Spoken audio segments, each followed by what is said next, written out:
শত্রুকে বান মেরে মারতে গিয়ে নিজেরই মরণ হয়ে দাঁড়িয়েছে।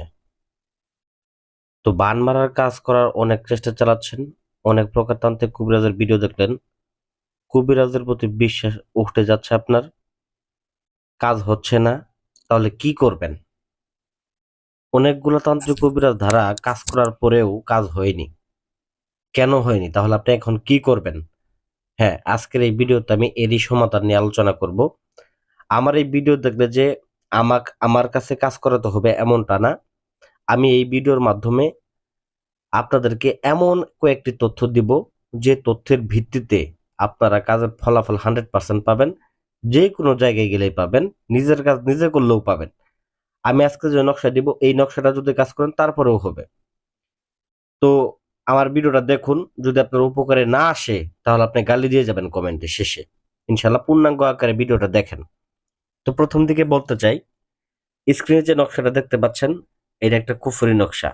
এইটার মাধ্যমে দূর থেকে শত্রুকে বান মেরে মাত্র 24 ঘন্টা থেকে 48 ঘন্টার মধ্যে একেবারে শেষ করে ফেলা যায়। তো কিভাবে কাজ করবেন পূর্ণাঙ্গ নিয়ম বলে দিব, কোন সময় করবেন সেটার নিয়মও বলে দিব।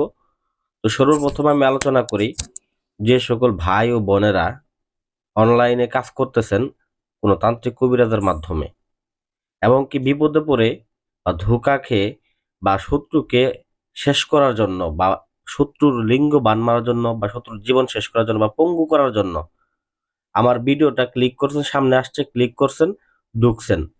তো কথাগুলো মনোযোগ সহকারে শুনেন। ভাই, আসলে কবিরাজ হইলেই হয় না।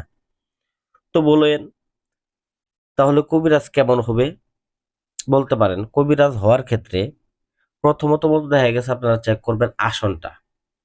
যে আসনটা মূলত দেখা গেছে যে আপনারা দেখবেন, এই আসনটা আসলে ভিডিও কলে দেখে চেক করে নেবেন, এবং যে ভয়েসটা শুনবেন, ভয়েসটা মোটা কিনা এগুলো চেক করে নেবেন।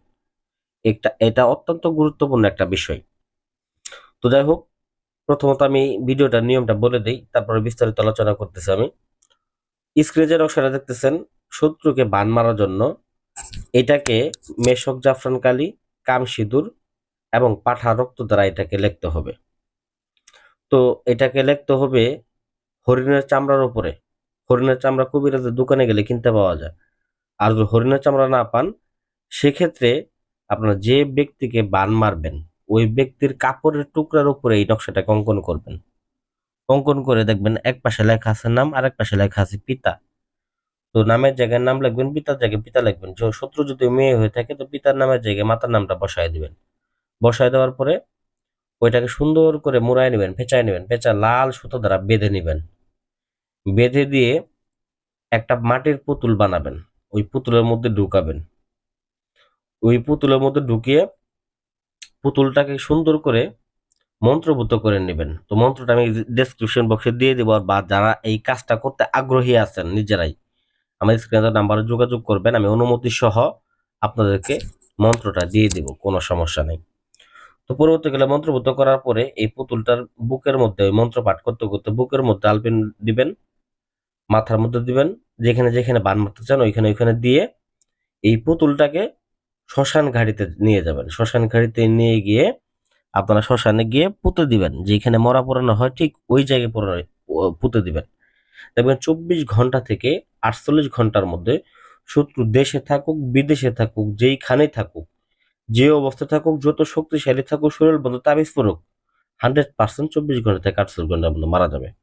তো হলো ভাই, এরকম কাজ তো এর আগে অনেকবার করছি, কাজ তো হয় নাই, বা এরকম ভিডিও দেখে অনেক তান্ত্রিকের কাছে টাকা খরচ করছি। ভাই আসলে ভিডিও দেখে গেছেন ঠিক আছে, ভিডিওটা কিন্তু মনোযোগ সহকারে সম্পূর্ণ দেখেন নাই। একটা ব্যক্তির ভিডিও ক্লিক করে শুধু নাম্বার নিলে হয় না। তো প্রথমত ভিডিওতে দেখতে হয় যে ভিডিওর আসনটা কেমন বা লোকটা কিরকম কথাবার্তা বলে। একটা মানুষের কথা শুনলে বোঝা যায় সে ব্যক্তি কাজ জানে কি জানে না। কারণ অনেকে আছে মন্ত্র উচ্চারণ করতে ও জানে না, সে ব্যক্তি তান্ত্রিক হয় কিভাবে? তো বিশেষ করে আসনটা ভিডিও করে দেখবেন, ভয়েস অরিজিনাল আছে কিনা এটা খেয়াল রাখবেন।